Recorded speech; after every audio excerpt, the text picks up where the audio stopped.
দেখবে ঠান্ডা মাথায় চিন্তা করলে সুন্দর গোছানো চিন্তা করা যায় না, এলোমেলো হবে না চিন্তাগুলো। তো এখন যদি আমরা বেশি ব্যস্ত থাকি, বেশি কথা বলি, তখন কিন্তু চিন্তাগুলো এলোমেলো হয়েছে। দীর্ঘ সময় চুপ করে থাকাটা মারেফতের পরিচয়। যখন আপনি চুপচাপ থাকবেন, বেশি কথা বলবেন না, বেশি অপ্রয়োজনীয় কথা বলবেন না, প্রয়োজনীয় কথা বলবেন, আল্লাহর পক্ষ থেকে আপনার কলবের উপরে ইলম আসবে, ইলমের জন্য আল্লাহর পক্ষ থেকে আসবে। দেখবেন ঠান্ডা মাথায় চিন্তা করলে সুন্দর গোছানো চিন্তা করা যায় না, এলোমেলো হবে না চিন্তাগুলো। তো এখন যদি আমরা বেশি ব্যস্ত থাকি, বেশি কথা বলি, তখন কিন্তু চিন্তাগুলো এলোমেলো হয়েছে। সে কল আলাইকা আলাইকা ইতুরি সামতি, তোমার উপর অবধারিত করে নাও দীর্ঘ নীরবতা, দীর্ঘ সময় চুপ করে থাকা বিষয়টা তোমার উপর অবধারিত করে নাও। ফাইন্নাহু মাদওয়াদাদু লিশাইতান, কারণ এই কাজের মধ্য দিয়ে শয়তান বিতাড়িত হয়ে যায়। ওয়াউনুল লাকা আলা আমকিলিক, দীর্ঘ সময় চুপ থাকলে তোমার দিলের প্রতিটা কাজ মরাম মেমোরে ভূমি সাহায্য করবে, বা দীর্ঘ নীরবতার ব্যাপারটা দিলের প্রতিটা কাজ করার ক্ষেত্রে তোমাকে সহযোগিতা করবে। বলতো আমি বললাম, সিন্নি ইয়া রাসূলুল্লাহ, ইয়া রাসূল সাল্লাল্লাহু আলাইহি ওয়াসাল্লাম, আমাকে আরো বাড়িয়ে দিন, আরো কিছু বলুন, আরো কিছু ওসিয়ত করুন। তিনি বললেন, ইয়াকা ওয়া কাসরাতাদ দাহিক, সাবধান থাকবে, ও বেশি বেশি হাসবে না। ফাইন্নাহু ইউমিতুল করি, কারণ যারা অধিক পরিমাণে হাসাহাসি করে তাদের কলব মরে যায়, তাদের কলবে মৃত্যু ঘটে। ওয়ায়াযহাবু বিনুরি ওয়াজহি, এবং চেহারার মুখের নূর চলে যায়, চেহারায় কোনো জ্যোতি বা নূর থাকে না। বলতো জিদনি ইয়া রাসূলুল্লাহ, আল্লাহর রাসূল সাল্লাল্লাহু আলাইহি ওয়াসাল্লাম, আমাকে আরো বাড়িয়ে দিন, আরো কিছু ওসিয়ত করুন। ক্বালা, এবার তিনি বললেন সাল্লাল্লাহু আলাইহি ওয়াসাল্লাম, কুলিল হাক্কা ওয়া ইন কানা মুররান, সর্বদা সত্য কথা বলবে, সত্যের উপর থাকবে, যদিও এটা অন্যের কাছে তিক্ত হয়। সত্য কথা বলবে যদিও এটা তিক্ত শোনায়। বলতো জিদ ইয়া রাসূলুল্লাহ, তিনি বলছেন, আমি বললাম হে আল্লাহর রাসূল, আরো বাড়িয়ে দিন আমাকে। ক্বালা, এবার নবীজি বললেন সাল্লাল্লাহু আলাইহি ওয়াসাল্লাম, লা তাখাফ ফিল্লাহি লাম্মাতা লাইম, আল্লাহর মতে কাজ করার ব্যাপারে বা আল্লাহর পথে চলার ক্ষেত্রে, আল্লাহর দ্বীপ পালনের ক্ষেত্রে নিন্দুকের নিন্দা পরোয়া করবে না। আল্লাহর ব্যাপারে নিন্দুকের নিন্দার সমালোচনার পরোয়া করবে না। বলতো জিন্দি ইয়া রাসূলুল্লাহ, তিনি বললেন, আমি বলতাম যে আরো বাড়িয়ে দিন ইয়া রাসূল আমার জন্য। নবী করিম সাল্লাল্লাহু আলাইহি ওয়াসাল্লাম বললেন, কল লিয়াহজুসকা আরিফাস মা জাআলাহু মিন নাফসিক, যখন মানুষের ব্যাপারে তোমার নেগেটিভ কোনো মন্তব্য করতে হয় বা কারো ব্যাপারে যদি নিন্দা করতে চাও, এরকম ইচ্ছা জাগে মনের মধ্যে, তাহলে আগে চিন্তা করবে যে এই দোষটা তোমার মধ্যে আছে কিনা। অর্থাৎ নিজের নফসের খেয়ালটা তুমি আগে বেশি নিবে, অন্যের নিন্দা করা না। রাওয়াহুল বাইহাকি, হাদিসটা এসেছে বাইহাকি শরীফের মধ্যে, ইশফাউল ইমান এবং মিশকাতুল মাসাদিকের মধ্যে এসেছে হাদিসটা 414 এবং 415 পৃষ্ঠায়। অত্যন্ত চমৎকার একটা হাদিস। আজকে আমরা ইনশাআল্লাহ পড়াতে যান এই হাদিসের সামনে কিছু কথা বলে আমাদের আলোচনা শেষ করব ইনশাআল্লাহ। আবু যর রাদিয়াল্লাহু আনহু, এদের বিশিষ্ট সাহাবী, আমরা জানেন, যার ব্যাপারে নবী করিম সাল্লাল্লাহু আলাইহি ওয়াসাল্লাম বলেছিলেন, আবু যর তুমি খুব নরম মানুষ, তাই কখনো দায়িত্ব চেয়ে নিও না, কারণ তোমার উপরে যদি দুইজন মানুষের দায়িত্ব দেয়া হয়, তোমাকে যেন ছুরিবিহীন জবাই করে দেওয়া হবে। আবু যর রাদিয়াল্লাহু আনহু আত্মাদ্বীপ নরম মনের মানুষ ছিলেন। তিনি নবী সাল্লাল্লাহু আলাইহি ওয়াসাল্লামকে খাস করে বলছেন, আমভাবে নয়, আমি যেমন আমভাবে সবার উদ্দেশ্যে কথা বলতেছি, এভাবে আমভাবে নবীজি এই কথাটা তাকে বলেন, বরং খাসভাবে বলেছেন, পার্সোনাল রেসিডেন্ট, ইন্ডিভিজুয়ালি বলেছেন। তিনি বলছেন, হে আল্লাহর রাসূল, আমাকে কিছু ওসিয়ত, কিছু ওসিয়ত হোক। ওসিয়ত কি জিনিস? যেমন কেউ চলে যাওয়ার আগে ওসিয়ত করে, বাবা ইন্তেকাল করছে তার আগে ওসিয়ত করে, মাকে দেখিস, বোনদের খোঁজ খবর রাখিস, সন্তানদের ব্যাপারে এটা ওসিয়ত করা, মানে যে কথাগুলো আমরা অক্ষরে অক্ষরে পালন করতে চাই, প্রতিশ্রুতি ব্যক্ত করে, এরকম কথা কনভারসেশন। কিন্তু চিন্তা করে এটা যদি আপনাকে আমাকে খাস করে কোনো জায়গায় ডেকে নিয়ে কথাটা বলতেন কেমন হতো? মনে করেন নবী সাল্লাল্লাহু আলাইহি ওয়াসাল্লাম জীবিত আছে বা আমরা তার সাক্ষাৎ পেয়েছি, মানে আমরা কেউ একজন আমাদের মধ্যে গিয়ে তিনি বললেন, ইয়া রাসূলুল্লাহ আমাকে কিছু ওসিয়ত করেন, আমাকে খাস করে কিছু ওসিয়ত করেন, তখন এই ওসিয়ত করে স্পেশাল পাবে এবং আদমিয়ারি বকর জীবন চলে গেল এগুলো কোনো একটা আমরা ছেড়ে দেই, তাই না? আবু বকর রাদিয়াল্লাহু আনহু এই সুযোগটা নিয়েছেন। নবী সাল্লাল্লাহু আলাইহি ওয়াসাল্লাম বলছেন, প্রথম যে উসিকা বিতাকওয়াল্লাহ, আমি তোমাকে সর্বপ্রথম ওসিয়ত করছি তুমি আল্লাহকে ভয় করো। তাকওয়া কি জিনিস? নবীজি বলছেন ফাইন্নাহু আযয়ানু লিআমরিকা কুল্লি, এই তাকওয়াটাই সমস্ত কাজের সৌন্দর্য বর্ধন করবে তোমার জীবনে। যত কাজ করবে প্রত্যেকটা কাজ যদি আল্লাহকে ভয় করে করো, প্রত্যেকটা কাজ তোমার জীবনে সৌন্দর্য বর্ধন করবে। খুব সংক্ষিপ্ত আকারের মধ্যে বাড়ি আল্লাহ রাব্বুল আলামিনের তাওহীদের সাথে কাউকে শরীক না করা, একদে আল্লাহর সাথে শিরক না করে না তাকওয়া। ঠিক আছে? আল্লাহ এক, আল্লাহ অদ্বিতীয়, তিনি মহাবিশ্বের স্রষ্টা, আমাদের স্রষ্টা, সৃষ্টিকর্তা, পালনকর্তা, রিজিক দাতা, জীবন মৃত্যুর মালিক, বিধান দাতা। এই প্রত্যেকটা কনসেপ্ট আল্লাহর জন্যে খাস করার নাম হচ্ছে তাওহীদ। এখানে যদি আমরা কাউকে সমকক্ষ দাঁড় করে কাউকে শিরক হয়ে যাবে। এই শিরকটা তিনভাবে হয়ে থাকে। মানুষ চিন্তার ক্ষেত্রে শিরক করতে পারে। কেউ যদি মনে করে মহাবিশ্বের কোনো স্রষ্টা নাই তাহলে শিরক করবে। কেউ যদি মনে করে স্রষ্টা আরও একজন আছে বা একাধিক আছে তাহলে শিরক করবে। কেউ যদি মনে করে যে আল্লাহ ছাড়া কেউ ইবাদত করার যোগ্য, আল্লাহ ছাড়া অন্য কামে চেষ্টা করা যায়, নাউযুবিল্লাহ, আল্লাহ ছাড়া কেউ প্রয়োজন পূরণ করতে পারে, কেউ সন্তান দিতে পারে, কেউ কল্যাণ করতে পারে, কেউ অকল্যাণ করতে পারে ইত্যাদি, আল্লাহ ছাড়া কেউ বিধান দেওয়ার মালিক, এরকম কনসেপ্ট আর মনের মধ্যে আছে। এটা হচ্ছে আকীদাগত শিরক বা চিন্তাগত শিরক। আমি কি বুঝাতে পারছি? 2 নাম্বার কাজের শিরক। যেমন কেউ যদি আল্লাহকে সিজদা না করে অন্য কাউকে সিজদা করে, কর্মগত শিরক করছে। আল্লাহ পাকের হালালকে কেউ যদি হারাম করে নেয়, কর্মগত শিরক করেছে। আল্লাহ পাকের হারামকে কেউ হালাল করে নেয়, কর্মগত শিরক করেছে। আল্লাহর কাছে দোয়া না করে মৃত মানুষের কাছে দোয়া করে, সে করেছে। এগুলো কাজ করতে গিয়ে শিরক করছে। ইভেন আল্লাহর নামে কসম না করে অন্য কারো নামে কসম করলেও শিরক হয়ে যায়। অনেক সময় আমরা হাতের মধ্যে রশি পড়ি, পাথর পড়ি, অনেক কিছুই পড়ি, আমাদের বিশ্বাস হয় এগুলো আমাদের উপকার করতে পারবে, অপকার করতে পারবে, তাও বেশি সন্তান আল্লাহ দেয়। যদি আমরা মনে করি যে মাজারে গিয়ে দোয়া করলেই সন্তান পাওয়া যাবে, শিরক হয়ে যাবে। আর সে কেমন একটা বা যে পাত্র আপনাকে তওবা ছাড়া বা করে না। মৃত্যুর আগে যদি তওবা করে মানুষ, ইনশাআল্লাহ আল্লাহ পাক মাফ করে দিবেন। যদি তওবা না করে মারা যায়, সম্ভাবনা বেশি জাহান্নামে যাবে। আর প্রত্যেক 1999 জন মানুষ জাহান্নামে যাবে যাদের আমল নামায় শিরকের পাপ থাকবে। আল্লাহ পাক সূরা নিসা বলেছেন, ইয়াগফিরু আন ইউশরাকা বিহি ওয়া ইয়াগফিরু মা দুনা যালিকা লিমান ইয়াশা। আল্লাহ পাক শিরকের গুনাহ ব্যতীত যে কোনো গুনাহ যাকে ইচ্ছা মাফ করতে পারেন। যে কোনো গুনাহ। আপনি জিনা করেছেন, সিজদা করে ফিরে আসেন, আল্লাহ মাফ করে দিবেন ইনশাআল্লাহ। আপনি সুদ খেয়েছেন, সুদ থেকে ফিরে আসেন, দীর্ঘদিন মায়ের সাথে জিনা করেছেন সুদের মধ্যে দিয়ে, তওবা করে ফিরে আসেন, আল্লাহ একবারে মাফ করে দিবে সব। আপনি ভোট করেছেন মানুষকে, এটা আপনি চিন্তা করে কি আমার অপরাধ হয়েছে, তওবা করে খালেস হয়ে ফিরে আসেন, আল্লাহ মাফ করে দিবে ইনশাআল্লাহ। বিচার করেছেন, বিবাহিত হওয়ার পরেও জিনা করেছেন, এই ব্যক্তি কিন্তু পৃথিবীতে বাঁচার আসলে কোনো অধিকার নাই, তারপরেও যদি সে গোপনে তওবা করে ফিরে আসে রাতের অন্ধকারে, আল্লাহ চাইলে মাফ করে দেবেন ইনশাআল্লাহ। যে কোনো বার আল্লাহ পাক যাকে ইচ্ছা মাফ করতে পারেন শিরক ছাড়া। শিরক যদি তওবা না করে মারা যায়, বেশিরভাগ সম্ভাবনা হচ্ছে সে জাহান্নামে যাবে। আরেকটা ডেঞ্জারাস বিষয় হচ্ছে শিরক করে মারা গেলে কবরে মান রব্বকে উত্তর দিতে পারবে না। যারা মান রব্বকে উত্তর দিতে পারবে, নিঃসন্দেহে তারা কখনো শিরক করে নাই। আল্লাহ পাকের তাওহীদের উপরে ছিল। আমরা শিরকের অনেক কিছু বুঝেছি, কি আধুনিক একটা শিরক বুঝি না। আধুনিক শিরক এটা কেমন?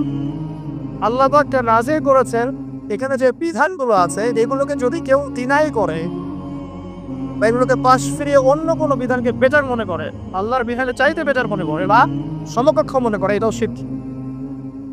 এটাও শিরক। আল্লাহ পাক কিছু হালাল করেছেন, আমরা যদি মনে করি এটা হারা, তাহলে সে সূরা তাওবার 31 নম্বর আয়াতটা পড়ে দেখবেন ইনশাআল্লাহ। যাই হোক, তাকওয়ার প্রথম স্টেজ হচ্ছে আমাদেরকে শিরক করা যাবে না, তাওহীদে থাকতে হবে ইনশাআল্লাহ। 2 নাম্বার, আল্লাহ পাকের যত আদেশ আছে এগুলোকে মেনে চলানোর তাকওয়া। ফর এক্সাম্পল সালাত, সাওম, সাদাকাত, হজ, উমরা, যাকাত, সত্য কথা বলা, পিতামাতার খেদমত ইত্যাদি যতগুলো আদেশ কোরআনে এবং সুন্নাহর মধ্যে আছে এগুলোকে মেনে চলা তাকওয়ার পরিচয়। 3 নাম্বার, আল্লাহ পাকের যত নিষেধ আছে এই সমস্ত নিষেধগুলোকে বর্জন করার নাম তাকওয়া। আদেশ মানলাম, নিষেধ বর্জন করলাম, এটা আসলে প্রকৃত তাকওয়ার পরিচয় নয়। আজকে আমরা মাশাআল্লাহ সবাই সালাত করেছি, কাল সকালে যদি আবার শুইলাটা করি, আমার মধ্যে তাকওয়া আসলে নাই। আমি ধর্মীয় জীবনে পাক্কা মুসল্লি হলেও অর্থনৈতিক জীবনে পাক্কা সুখ হতে গেছে। এই অবস্থা যদি ভগবান করে মারা যায়, মায়ের সাথে জেনার অপরাধ নিয়ে কে আমাদের মাঠে উঠবে ইনশাআল্লাহ। এটা আমার কথা না, নবী সাল্লাল্লাহু আলাইহি ওয়াসাল্লাম বলেছেন, সহিহ বুখারীর হাদিস, যে কোনো আলেমকে জিজ্ঞাসা করবেন, যে কোনো মাদ্রাসায় যাবেন, যে কোনো প্রকাশনে বুখারী শরীফ কিনে নাই হাদিসটা পাবেন, যে ব্যক্তি 1 দিরহাম সুদ খেলো সে যেন 36 বার জেনা করবে। আপনি যদি জানেন যে আপনার ক্লোজ কোনো ফ্রেন্ড বা আত্মীয় বা হুয়েভার ইজ সে জেনা করে বেড়ায়, বা মেয়েদের সাথে একাধিক মেয়ের সাথে তার সম্পর্ক আছে, ইললিগাল রিলেশনশিপ, আপনি নিশ্চয়ই তার দিকে সম্মানের দৃষ্টি তাকাবেন। আখিরুজ্জামান এমন একটা যুগ যেখানে সুদ থেকে বাঁচা সো ভেরি ডিফিকাল্ট। এখানে হাজারে খুব কম মানুষই সুদ থেকে বাঁচতে পারবে। যারা বেঁচে থাকবে তাদের গায়েও সুদের ছিটা ফাটা এসে লাগবেই লাগবে, কারণ পুরো বিশ্বের ইকোনমিক সিস্টেমটাই সুদ ভিত্তিক। এটা পরিপূর্ণরূপে ইসলামিক ধাঁচে সাজানো এখন সম্ভব বলে মনে হচ্ছে না। আমরা চেষ্টা করতে পারি। সম্ভব কখন হবে? যখন শেকড় উপরে আসবে। আর শেকড় কখন উপরে হবে? যখন মালহামা হবে। আর মালহামা কখন হবে? যখন মদিনার গুরুত্ব কমে যাবে এবং জেরুজালেমের গুরুত্ব বেড়ে যাবে। আল্লাহ দিয়ে আসবেন, ঈসা ইবনে মারইয়াম আসবেন, তখন পৃথিবীতে ইনশাআল্লাহ আযজা ওয়া জাল ইসলাম ব্যতীত কিছুই বাকি থাকবে না। তখন ইনশাআল্লাহ তাআলা উপরের লেভেল থেকে সুদ বলতে কিছু থাকবে না ইনশাআল্লাহ। তবে এখন করবেন ফাত্তাকুল্লাহা মাসতাতা, এখন এতটুকু করবেন ফাত্তাকুল্লাহা মাসতাতা, তোমরা সাধ্যমতো আল্লাহকে করো। আমরা সাথে যতটুকু বলাই এতটুকু আপনি করে থাকবে। পারদর্শকের চেষ্টা করবেন সুদ যেন আপনার একা লাগে। আল্লাহ পাক বোঝার তৌফিক দান করুন। আমি বলছিলাম আল্লাহ পাকের হিসাবগুলোকে বর্জন করার তাকওয়া। নামাজ পড়ছি, রোজা রাখছি, যাকাত দিচ্ছি না, এদিকে সুদ খাচ্ছি, হারাদুমের নসিবে আছি, পরকীয়া লিপ্ত আছি, মানুষের সম্পদের অধিকার দিচ্ছি না, ব্যবসা করছি। আর ব্যবসা যারা করি আমরা বেশিরভাগই মিথ্যা কথা বলি। আমরা ব্যবসা যারা করি ম্যাক্সিমাম মিথ্যা কথা বলি, মিথ্যা কসম করি। এবং আমাদের এই মিথ্যা কসম প্রতারণার কারণে জালেম শাসক চাপকে দেওয়া হয়। আল্লাহ হাদিস এসেছে, এখন ব্যবসায়ীরা প্রতারণা করবে, মিথ্যা কসম করে পণ্য বিক্রি করবে এবং মাপে কম দিবে, সিন্ডিকেট করবে, তখন আল্লাহর পক্ষ থেকে 2টা আযাব আসে। এক, জালেম বড় শক্তিকে চাপিয়ে দেওয়া হয় যারা এদের উপর জুলুম করবে। 2, সমাজের মধ্যে দুর্ভিক্ষ নেমে আসে। এগুলো নবী সাল্লাল্লাহু আলাইহি ওয়াসাল্লামের কথা, অপরাধের কোনো সুযোগই নেই। আজবে কাল হবে, এগুলো ফোবে গাদ ইনশাআল্লাহ। কারণ যদি না আমরা আমাদের জায়গা থেকে সরে আসে, তো যারা আমরা ব্যবসা করছি অনেকে ইচ্ছা কথা হবে বেশি না, এবং মনে করি যে ব্যবসা এভাবে মিথ্যা বলা জায়েজ, এটা ব্যবসার অংশ মনে করি আমরা। সৎ ব্যবসায়ী কিয়ামতের দিন নবীগণের সাথে থাকবেন।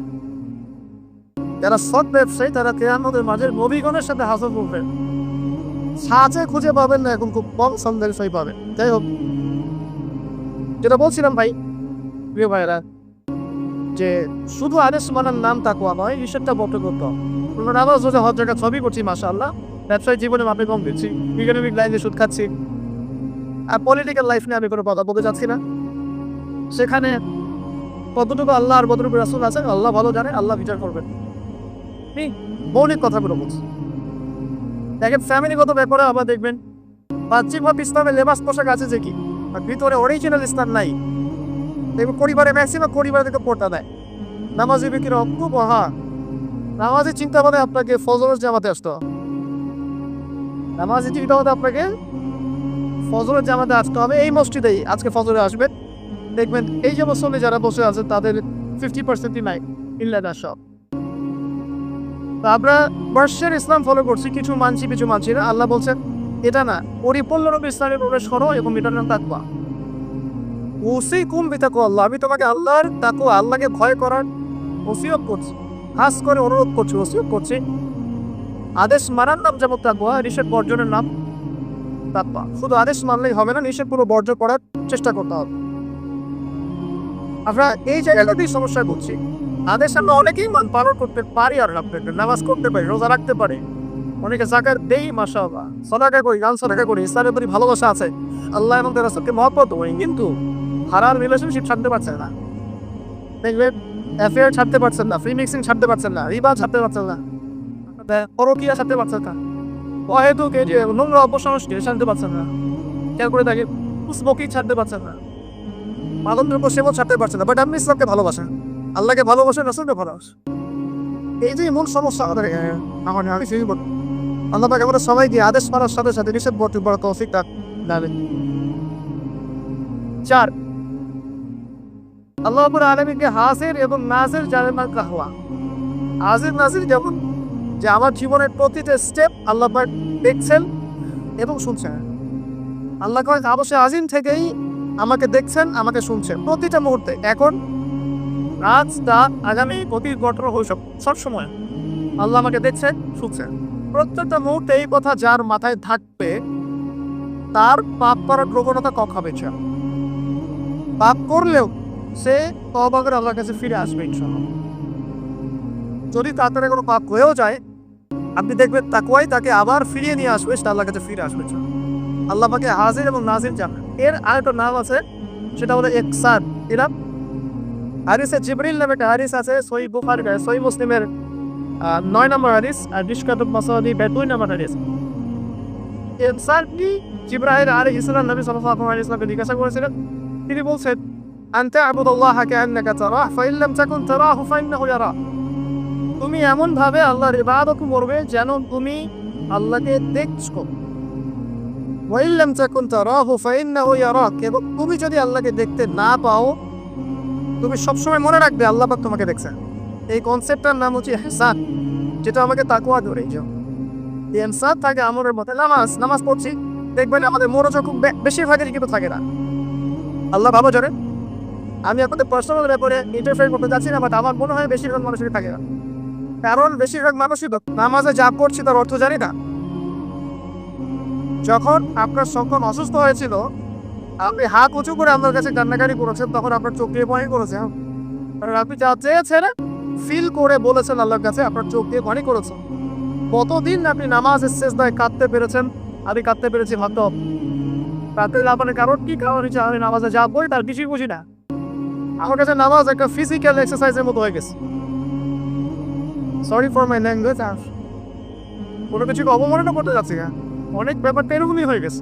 কারণ হলো বাহ্যিকতা নিয়ে আমরা বেশি ব্যস্ত। হাল কোথায় বাঁধতে হবে? নাভের নিচে না বুকে?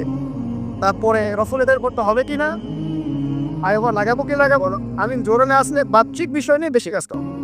রুহানিয়ার যেটা নামাজের ভিতর রুহ বার্তা, ইহসান, মনোযোগ, আল্লাহর সাথে কতটুকু আমি কমিউনিকেট করতে পারলাম, মনের কথা কতটুকু আমার কাছে ব্যক্ত করতে পারলাম, নামাজে আমি কতটুকু আপনাকে সিম করতে পারলাম, এটা কিন্তু বেশি আলোচনা হয় না। অথচ কোনটা মৌলিক বিষয় হবে? নামাজের এই মারেফতটা কি ভুল না? আধ্যাত্মিকতাটাই ভুল।